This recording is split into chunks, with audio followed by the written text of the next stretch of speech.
Hello guys, మనం 500 సంవత్సరాలు పోరాడి రామ జన్మభూమిని సాధించుకున్నాం. ఈ పోరాటంలో ఎంతో మంది మహానుభావులు అమరులయ్యారు. మరెంతో మంది తుపాకీ తూటాలను, లాఠీ దెబ్బలను భరించారు. కానీ ఈ రోజు వారి కాలం నిజమైంది. ముందుగా మన ఛానల్ ఫస్ట్ టైం చూస్తున్నట్లయితే ఛానల్ సబ్స్క్రైబ్ చేసుకోండి. పవిత్రమైన రోజు కలియుగ అబ్ది 5125 పుష్య శుక్ల ద్వాదశి సోమవారం శాలివాహన శకం 1945 2024 జనవరి 22వ తేదీన అయోధ్య శ్రీరామ జన్మభూమిలో నిర్మించిన నూతన మందిరంలో క్రింది అంతస్తులోని గర్భగుడిలో బాలరాముని నూతన విగ్రహానికి మన దేశ ప్రధాని నరేంద్ర మోడీ గారి చేతుల మీదుగా ప్రాణ ప్రతిష్ఠ జరిగింది.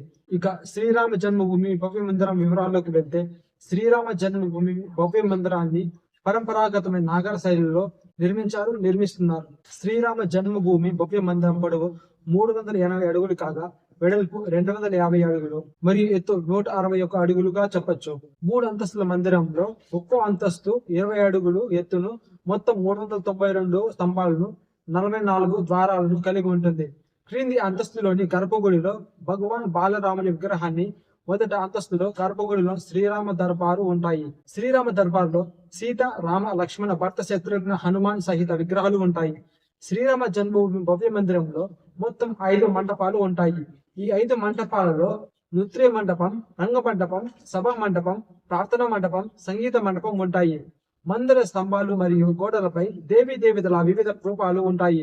ఆలయ ప్రవేశానికి తూర్పు వైపు సింహద్వారం నుండి 32 మెట్లు ఎక్కి దేవాలయం ప్రవేశం చేయాలి. మందిరంలో ప్రత్యేకంగా దివ్యాంగులు మరియు వృద్ధుల కోసం ర్యాంపులు మరియు లిఫ్ట్లు ఏర్పాటు చేశారు. మందిరానికి నలువైపులా దీర్ఘ చతురస్రాకార ప్రహారీ గోడ ఉంటుంది. ప్రహారీ గోడ పొడవు 732 మీటర్లు కాగా వెడల్పు 4.25 మీటర్లు. ప్రహారీ గోడకు నలుమూలలో 4 ఆలయాలు ఉంటాయి.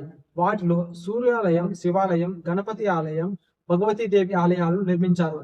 ప్రహారీ గోడకు దక్షిణం వైపుగా హనుమంతుని ఆలయం మరియు ఉత్తరం వైపు అన్నపూర్ణ మాత ఆలయం ఉంటాయి. మందిరం యొక్క దక్షిణ భాగంలో సీతమ్మ వారు ఉపయోగించిన బావి ఉంటుంది. దీనిని పురాణ కాలపు సీతాకూపం అని కూడా అంటారు. శ్రీరామ జన్మభూమి పరిసరాల్లో నిర్మాణం చేయబోయే మందిరాలు: మహర్షి వాల్మీకి, మహర్షి వశిష్ఠ, మహర్షి విశ్వామిత్ర, మహర్షి అగస్త్య, నిషాదరాజు గుహుడు, శబరిమాత మరియు అహల్యాదేవి వాళ్ళ ఆలయాలు ప్రతిపాదనలో ఉన్నాయి. నైరుతి భాగంలో నవరత్న కుబేర గుట్టపై ఉన్న శివాలయం జీర్ణోద్ధరణ చేయబడుతుంది మరియు రామభక్తుడు జటాయువు విగ్రహం నిర్మించబడుతుంది. ఓకే రైట్, ఇది వాళ్ళ వీడియో. నెక్స్ట్ వీడియోలో కలుద్దాం. Thank you so much. By by.